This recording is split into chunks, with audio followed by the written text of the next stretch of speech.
Voici les 22 chefs d'État africains assassinés au pouvoir. Le chef d'État est communément considéré comme l'individu qui endosse la responsabilité et les pouvoirs nécessaires pour diriger un État. Ce titre est octroyé à des hommes et femmes qui ont des fonctions parfois bien différentes, cela dépendant de la forme institutionnelle de l'État en question. L'évocation d'assassinat de chefs d'État renvoie souvent au cas américain de John Fitzgerald Kennedy, et pourtant, en Afrique les assassinats de pas moins de 25 chefs d'État notamment en 1961 avec celui de Patrice Lumumba, en passant par Thomas Sankara en 1987 pour finir par Mouammar Kadhafi en 2011, sont encore dépeints comme des malheurs nationaux dont l'évocation est occasionnelle et discrète. Ces événements restent pour la plupart encore peu connus du grand public car ils recèlent de nombreuses zones d'ombre quant aux motifs et au traitement de ces affaires par la justice. Il s'agira alors ici de comprendre dans quelles circonstances ces hommes ont perdu la vie dans l'exercice de leurs fonctions. Ce phénomène touche toute l'Afrique, du nord au sud, d'est en ouest, et enfin depuis l'Antiquité jusqu'à nos jours. On peut aisément remonter l'échelle du temps pour trouver des exemples dans les empires coloniaux, dans les grands États africains médiévaux et même dans la province d'Afrique romaine. Un phénomène ancien mais qui revêt après les premières indépendances un aspect bien plus violent qui entraîne même dans certains cas de lourdes conséquences sociales. Le magazine Jeune Afrique, dans un article paru en 2015, note que depuis les premières indépendances, l'Afrique connaît en moyenne quelques 6 chefs d'État assassinés par décennie. Le continent aurait ainsi assisté à une mutation de violence politique en crime d'État au sortir de la décolonisation, qui s'accompagne d'extrêmes violences et ce même si certains États n'ont pas connu de guerre d'indépendance comme celle d'Algérie ou du Cameroun. La naissance de nouveaux États africains a eu son lot de victimes et le degré de violence s'enracine dans l'imaginaire collectif. Si décolonisation physique il y a eu, les puissances occidentales gardent tout de même soldats et agents administratifs dans leurs anciennes colonies désormais élevées au rang d'État parmi le concert mondial des nations. Dès lors, une nouvelle forme d'influence implicite se substitue à la domination visible par la force. Cette transition était déjà pointée du doigt en 1955 par l'écrivain, poète et homme politique martiniquais Aimé Césaire, dans son discours sur le colonialisme, où il définissait les rapports entre colonisateurs et colonisés en ces termes. Entre le colonisateur et le colonisé, il n'y a de place que pour la corvée, l'intimidation, la pression, la police, le vol, le viol, les cultures obligatoires, le mépris, la méfiance, la morgue, la suffisance, la muflerie, des élites décérébrées, des masses. On se retrouve après le générique.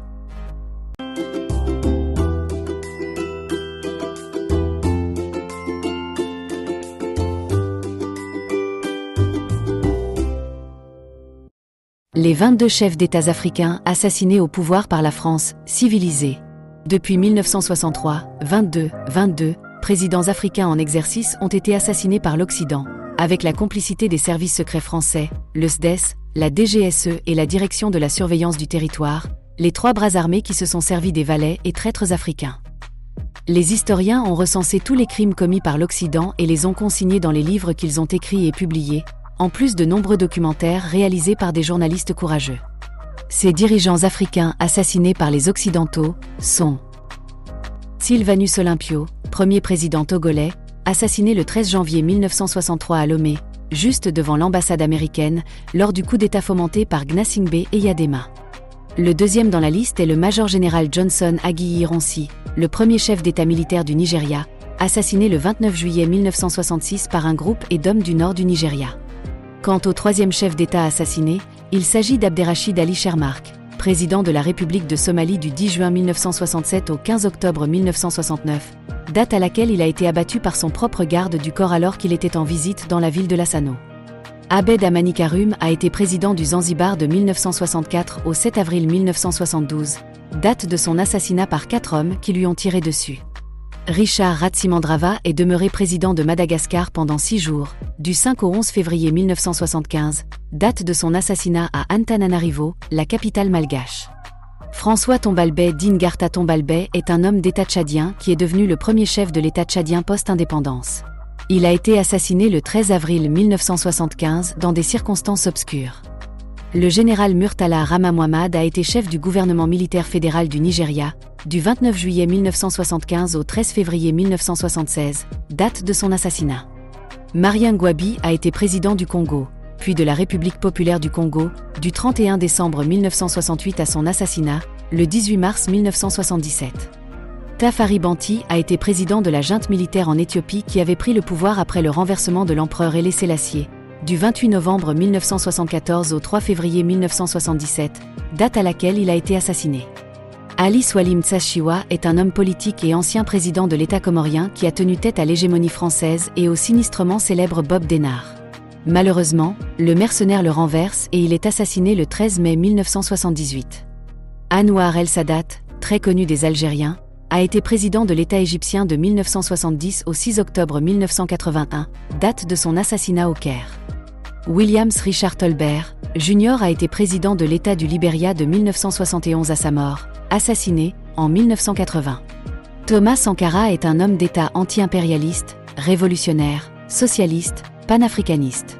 Il a été chef de l'État de la République de Haute-Volta rebaptisée Burkina Faso du 4 août 1983 au 15 octobre 1987.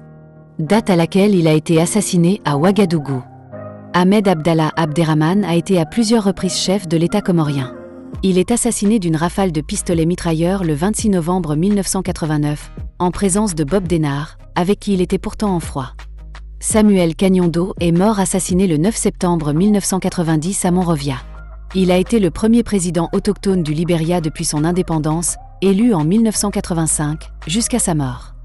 Mohamed Boudiaf, dont l'histoire est connue de tous les Algériens, a été assassiné le 29 juin 1992, un assassinat qui demeure à ce jour inexpliqué, malgré l'arrestation de l'auteur principal et sa condamnation.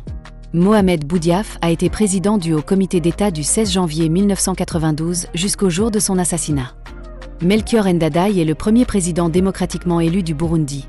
Il est investi le 10 juillet 1993 et ne tint que 102 jours au pouvoir puisqu'il a été assassiné lors d'un coup d'État, le 21 octobre de la même année.